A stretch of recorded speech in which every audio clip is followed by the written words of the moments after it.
Il devait être 17 heures. Je sortais à peine de mon entraînement de basket.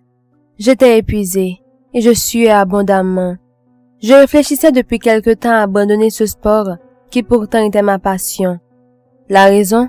Entre mes parents qui me faisaient comprendre jour et nuit que le basket n'était pas pour les filles, et mon coach qui me disait que de toute façon, je n'avais pas l'étoffe d'une grande basketteuse à cause de ma petite taille, eh bien, j'avais l'embarras du choix. Au début, je ne me laissais pas faire, et j'étais coûte que coûte attachée à mon désir de continuer à pratiquer ce sport.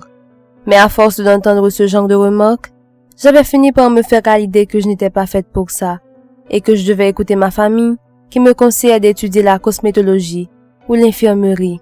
Bref, un métier selon eux, fait pour les femmes. En réfléchissant à tout ça, j'avais décidé de m'arrêter au supermarché pour faire quelques courses. La première chose qui m'avait étonnée en arrivant, c'était de voir le parking complètement vide de celui-ci. C'était inhabituel, surtout durant les heures de pointe. Mais mon désarroi s'était amplifié lorsque j'ai vu que le magasin était vide. Et par vide, je veux dire qu'il n'y avait ni client, ni vendeur, ni caissier, ni rien. J'en revenais à me demander si le supermarché n'était pas fermé, mais cela n'avait aucun sens, car les volets étaient toujours ouverts. Sans continuer à trop y penser, j'ai pris un panier et j'ai commencé à marcher dans les différents rayons. Il y régnait un silence de mort, et les lumières peinaient à rester allumées.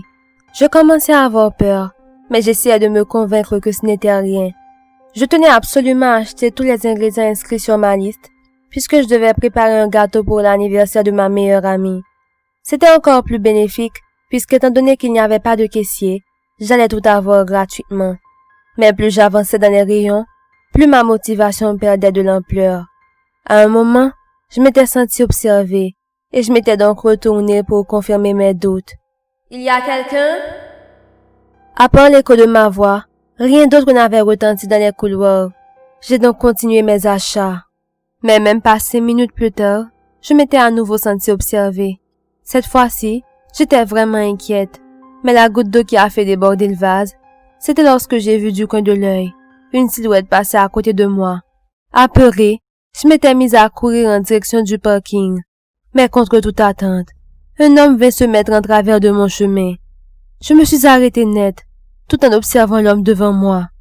Il portait une combinaison de chantier, une casquette qui cachait la partie supérieure de son visage, et avait une clé à molette dans sa main.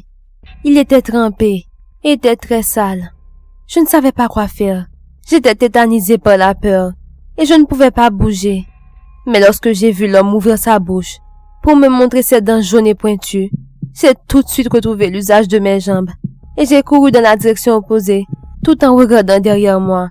L'homme ne me suivait pas, et je me suis sentie rassurée, jusqu'à ce que je me retourne et que je le vois devant moi. Avant même que je ne puisse réagir, je l'ai vu lever sa main avec la clé à molette. Puis, plus rien. Lorsque j'ai repris connaissance, j'ai regardé autour de moi, et je me suis rendu compte que j'étais dans une pièce ressemblant à une cave. J'ai été frappée par l'odeur immonde, cadavérique qui embaumait la pièce. Lorsque j'ai ouvert les yeux, je ne pouvais pas croire ce que je voyais. Des ossements humains jonchaient le sol. Du sang séché servait de peinture au mur.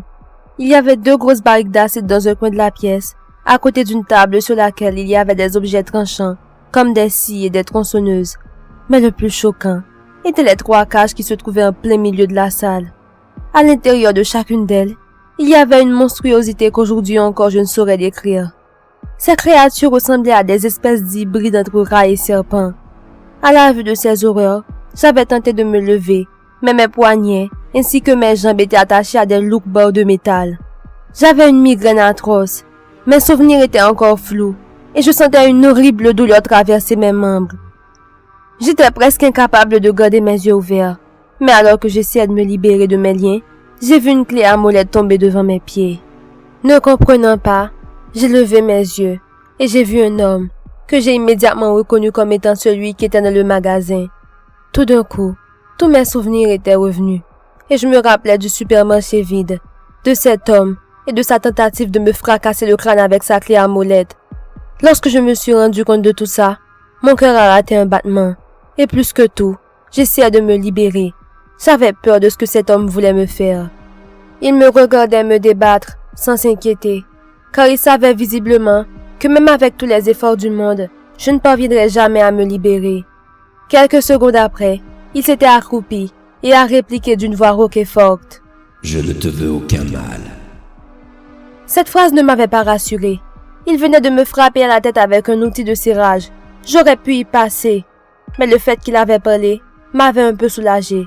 J'ai donc répondu « Laissez-moi partir s'il vous plaît, je vous en prie. » Il s'était mis à ricaner après cette phrase.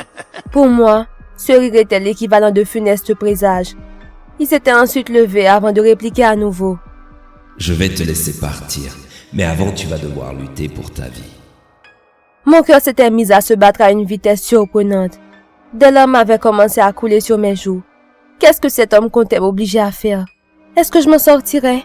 Mon cerveau était envahi par une foulée de questions auxquelles je n'avais pas eu de réponse, jusqu'à ce que l'homme se saisit d'un pistolet et tira sur les chaînes qui m'attachaient. Je me croyais enfin libre, mais avant que je ne puisse me lever, j'ai vu l'homme ouvrir l'une des cages contenant les créatures. Puis j'ai vu celle-ci foncer dans ma direction. J'avais immédiatement pris la clé à molette par terre et j'essayais de me défendre tant bien que mal, mais cette bête semblait complètement insensible au coup que je lui assignais. À un moment, j'ai fait tomber la seule arme que j'avais et j'étais complètement vulnérable face à cette créature qui m'inondait de coups de griffes. J'étais sur le point de m'évanouir et le temps d'un instant, je m'étais fait à l'idée que c'était la fin. Je ne ressentais même plus la douleur des griffures et des morsures sur mon corps. J'entendais de loin l'homme rire à gorge déployée, se réjouissant de voir sa créature m'enlever la vie. Je sentais mes forces quitter mon corps. Je voyais ma vie défiler devant mes yeux. Je repassais en visuel mes meilleurs moments et je m'étais rendu compte que les seuls instants de ma vie où j'avais souri, c'était lorsque je jouais au basket. Les seules et uniques fois où j'avais l'espoir que tout irait bien, c'était quand je driblais ce magnifique ballon sur le terrain. À ce moment précis, une force surnaturelle m'a envahi. J'ai réussi à récupérer la clé à molette non loin de moi et je l'ai frappée avec une énorme force sur la bête qui était toujours en train de me déchiqueter. Celle-ci a perdu l'équilibre et j'en ai profité pour prendre le dessus et le frapper à nouveau. J'ai continué, encore et encore, jusqu'à ce qu'elle finisse par périr en se vidant de son sang. L'homme en combinaison de chantier, toujours à côté de moi, avait un sourire en coin, inscrit sur la bouche. « Si tu ne t'étais pas relevé à temps, cette créature t'aurait enlevé la vie. Souviens-toi de cette situation, la prochaine fois que tu seras sur le point d'abandonner. » Après cela, tout est devenu flou encore une fois. Mais lorsque je me suis réveillée, j'étais chez moi et je savais ce qu'il me restait à faire. Alors j'ai attrapé mon ballon de basket et j'ai foncé sur le terrain. Même si c'était dans des circonstances horribles, cet homme m'a fait me rendre compte de l'importance de ne jamais abandonner ses rêves et de croire en soi-même. Et je me dois de lui en être reconnaissante, puisqu'à l'heure où j'écris ceci, je suis une basketteuse à succès. Je ne connais pas l'identité de l'homme, ni ce qu'il est exactement, mais ce qui est sûr, c'est qu'il n'est pas à sa première et sûrement pas à sa dernière victime.